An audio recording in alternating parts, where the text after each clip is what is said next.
Technique tactique, je veux dire. Je pense que Sébastien l'a très bien dit.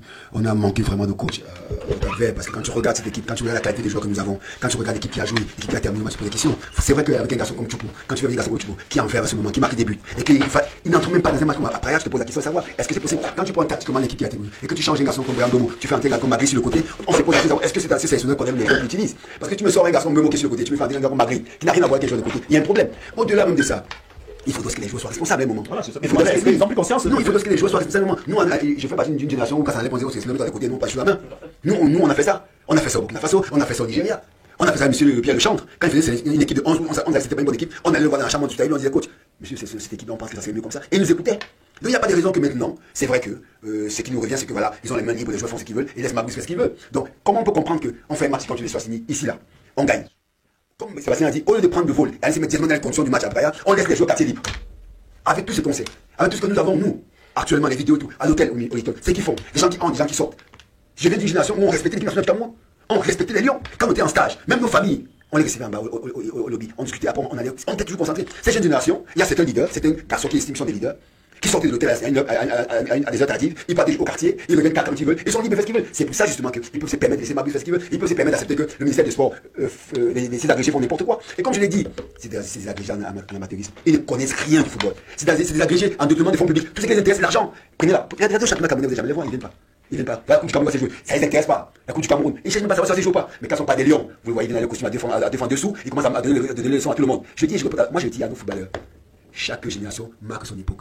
On va reconnaître que ce sont des gens qui ne se sont pas qualifiés. Et ça va rester dans leur CV toute leur vie. Donc il faut qu'ils prennent conscience que maintenant là, c'est le moment de dire à ces seigneurs, c'est le moment de dire à ces gens qui sont autour de là, du ministère du Sport, que arrêtez vos conneries et laissez-nous jouer ballon. J'espère vraiment que nos jeunes petits frères, et moi je vais donner un conseil spécialement à mon petit frère Baléba.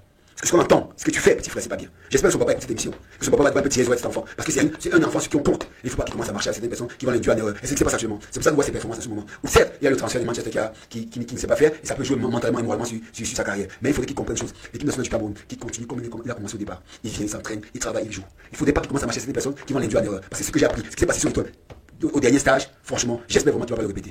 Voilà. Oui, effectivement, pour préparer les deux matchs kamikazes, parce que c'est comme ça qu'il faut. Je voudrais vous rappeler que le coach Adam Foumier nous a rejoint. C'est-à-dire que contre l'île Maurice, parce que comme l'entraîneur est faible, il ne gagne pas les matchs à l'extérieur, il est limité techniquement. Il va falloir véritablement qu'on ait des joueurs qui sont d'abord un des patriotes, parce que les plus grands gagnants, c'est eux. Quand ils sont qualifiés en phase finale de Coupe du Monde, les primes triples, c'est-à-dire qu'ils transportent dans les centres majeurs les 80 C'est au-delà des primes. C'est la vitrine, c'est la vitrine du monde.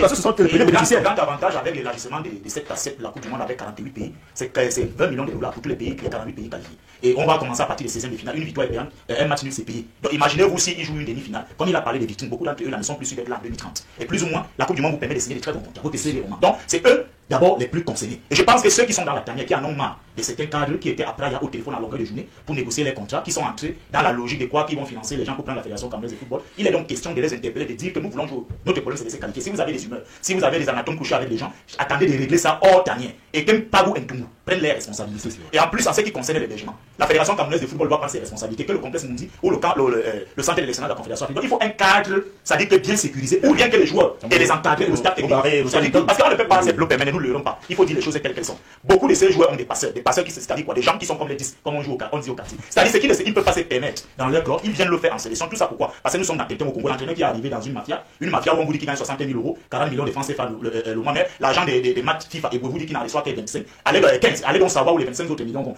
Donc l'entraîneur fait ce qu'il veut, les joueurs font ce qu'ils veulent, parce que le Hinton, c'est-à-dire que c'est presque la passoire. La passoire, ça dit que quelqu'un va lui dire, oui, c'est ma nièce, c'est ma tante, c'est ceci, c'est ça, pourtant c'est une de ses petites qu'il veut s'entretenir avec elle. Donc moi je pense que voilà un peu un cadre sécuritaire sur lequel on ne doit plus seulement attendre ceux actuels qui sont là pour sécuriser les lions. Parce que même eux-mêmes ils jouent un double jeu, ils sont corrompus. Quand ils reçoivent de l'argent, des parchis ou des faveurs de ces joueurs, ils ne peuvent pas faire un bon rapport. Donc je pense que l'endroit le mieux indiqué, c'est le complexe Mundi, ou alors exceptionnellement avec le centre de l'excellence de la Confédération africaine de football. Parce que les deux matchs, il faut les préparer dans une sérénité. Hors bavardage, les réseaux sociaux, couper les joueurs de tout, récupérer les téléphones, rien que la concentration, entraînement, chambre, petit déjeuner, repas, chacun est dans sa chambre. Si nous voulons au moins terminer parmi les 4 meilleurs deuxièmes. Parce que là où c'est là, l'entraîneur ne rassure pas. Donc c'est un paquet que tout le monde doit s'investir, premièrement pour gagner à Maurice. Parce qu'il est fort probable qu'il aille là-bas mener Maurice dans le Cameroun. Parce qu'il est faible, il ne connaît rien. Voilà, nous allons accueillir le coach Adam Foumier. Bonjour coach.